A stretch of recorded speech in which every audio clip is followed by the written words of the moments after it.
Hello YouTube, Methodic here, bringing you my first ever Let's Play of Final Fantasy XI online. This game came out in 2002, back when the PlayStation 2 hard drive first came out. This was one of the things that came with that hard drive. It's been going strong now for 10 years. You can see there they got the 10-year anniversary. I just bought this off of Amazon for, I think it was $10. It was normally $20. It was on sale for $10 because of the holidays. They have some special going on. I strongly recommend buying this game. You still have to pay a subscription, which I'm hoping and thinking that they're probably going to do away with that pretty soon, especially with 14 coming back online in the fall, or excuse me, in the spring. So.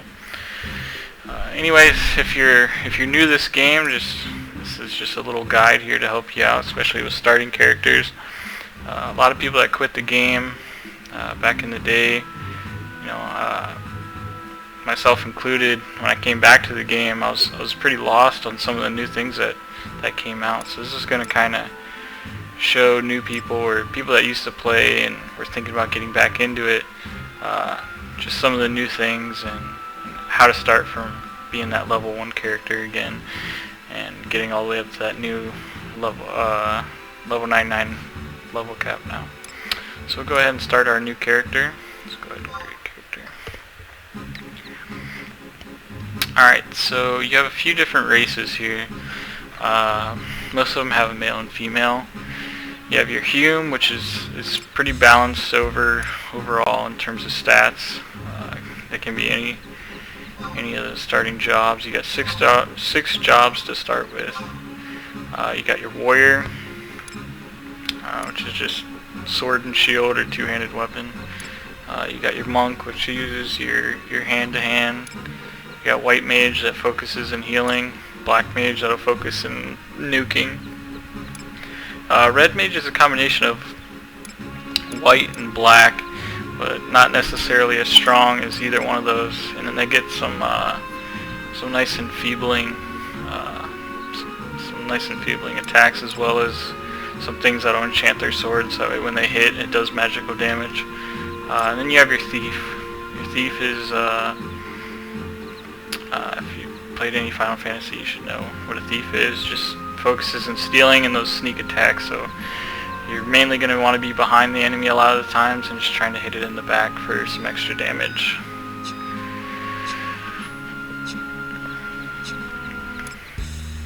Alright, so like I said, you got male, female of the Hume, as well as the Elven.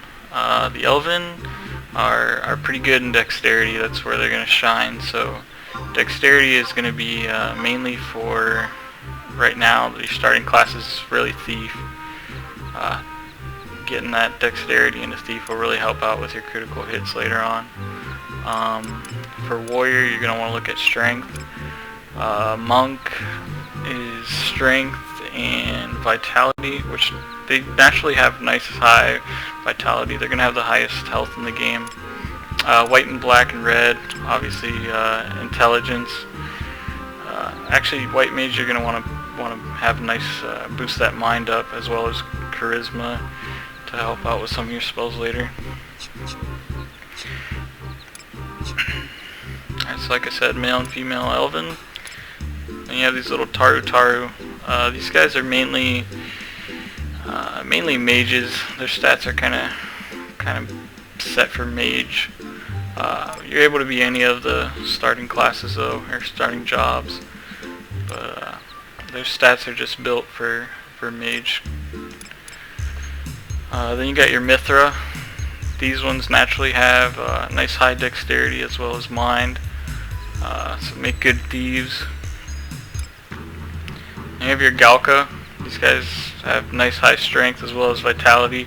Really good warriors, and later on you'll get some other jobs unlocked that these guys are really strong in. For me starting out, I'm going to go ahead and make a Galka, just because big, powerful, and I like wielding the sword. Later on, be a Dark Knight, and I think they look pretty awesome as Dark Knights. So you pick your class here, and then you can scroll through and they'll show you some different looks that you can have for your character.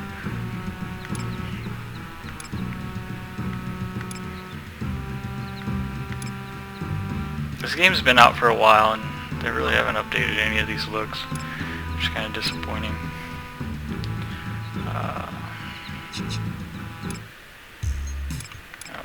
Went back too far, hold on.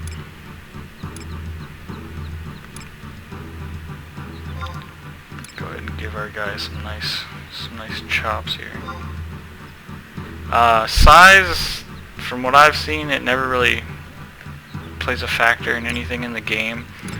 Small, medium, or large, it doesn't really matter. I don't even know why it gives you that option. But we'll go large. And we are going to start out as a warrior.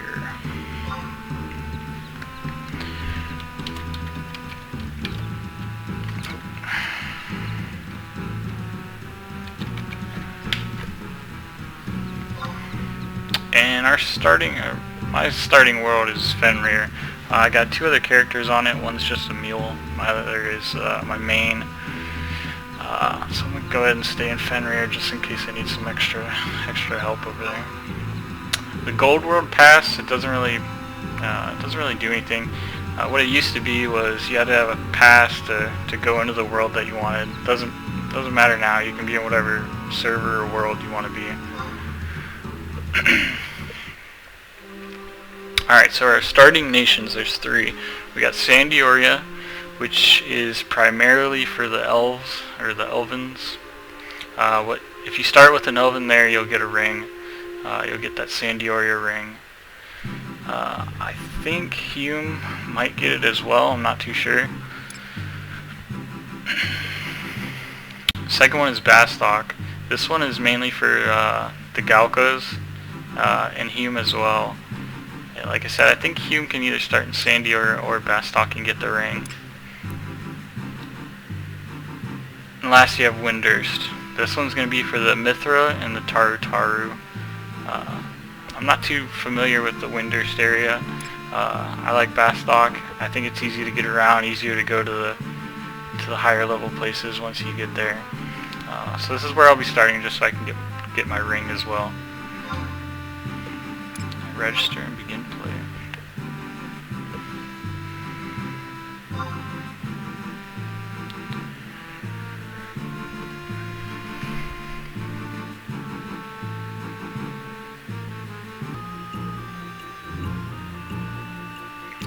If you're new to this game, some of the things you'll notice right away is the graphics. Me myself, I have a really nice graphics card, so it's making these pretty good looking on my screen. The game is going to require you to have a nice graphics card, just to be able to play it even on the lowest setting. I have to play around with my settings just to see if this video comes out with how it's looking on my screen, but overall, once you get in the game, the graphics are beautiful. Just like any Final Fantasy game, they really pay attention to the detail in the game, and the graphics are always something they stress.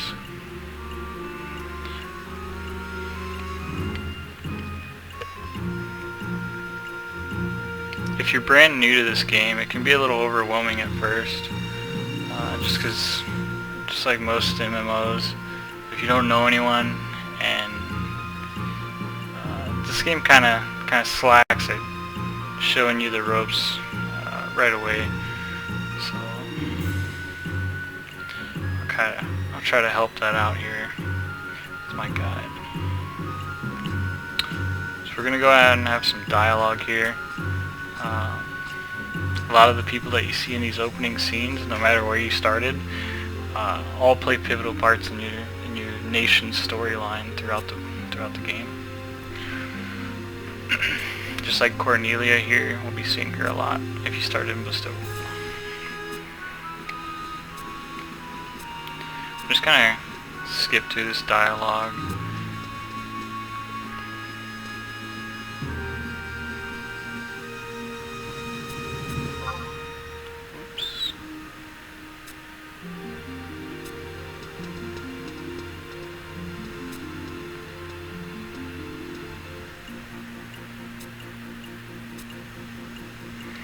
Alright, what do you want to do? You want to fight monsters. That's the point of this game. Alright, so this guy gives us an adventure coupon. We'll be turning that in here in a little bit, and we'll get some money for trading that into the NPC. As you can see right now, it's they're all set up for their Christmas time. This game is really good about changing up how things look during the seasons. So around like the Thanksgiving time, they'll have their Thanksgiving set up. The 4th of July one is always really nice. Let's see here.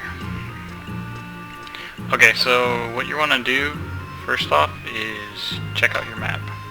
Alright, so Bestoke mainly has three main places. So you got where starting area is Port Bestoke, and then you got your Bestoke markets, and then you have your Bestoke mines. We want to go to the residential area. Head over to the residential area first. There's the airship over there if you can see it. That'll be how you get around to the other major cities. But it'll be a little while before we can get an air pass.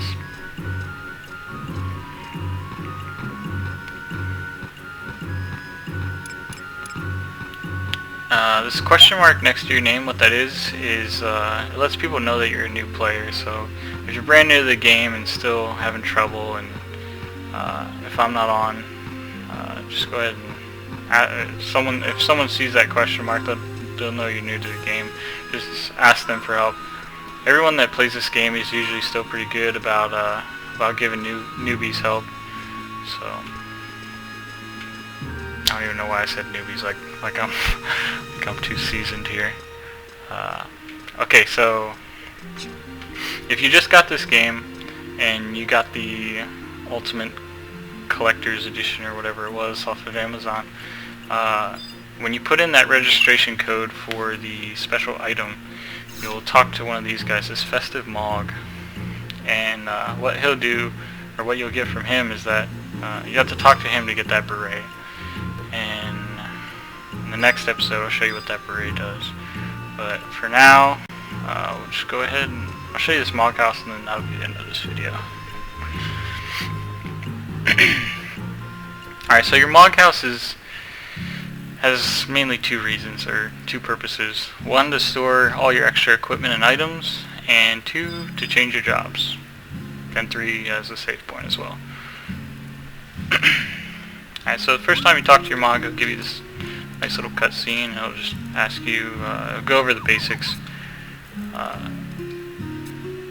You can follow along and ask him the questions, or you can just watch my video here and I'll kind of go over them. But I'm going to go ahead and say, I got it, thanks.